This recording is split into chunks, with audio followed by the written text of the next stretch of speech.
all we can do is take one step at a time, right?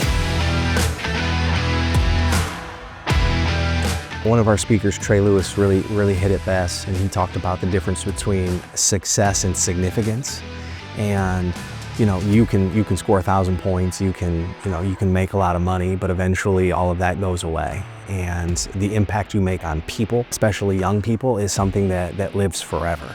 And so what I hope that our student athletes will understand from this experience is there are so many different ways that you can make an impact on the next generation. And through that impact, your words and your legacy lives through them. The one thing that I could leave with any student athlete is to understand your identity.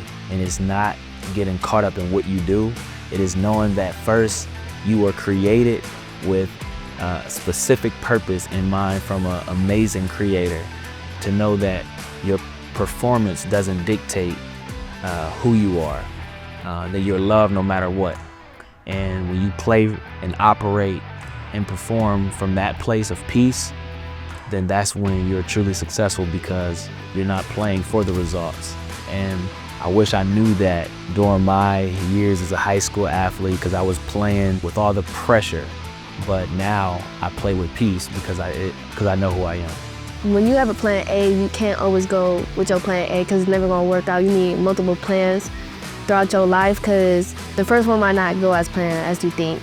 You may think that you want to do one thing in life, but your path might change as you go on in life, and that you have to take every opportunity that you get.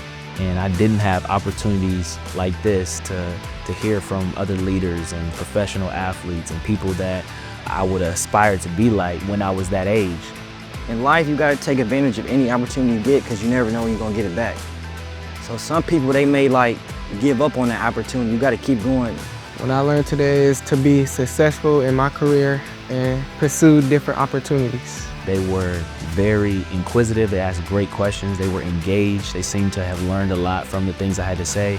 I got to share just my journey. You might think that what you're going through in high school, some people can't relate to you, and I learned that a lot more people can relate to you than you think. I'm really proud of all of our student athletes in our league today. They really represented each school very well. I'm just looking forward to seeing what happened today translate into, continued growth in their leadership journey, and certainly helping elevate those teammates and those students around them as well.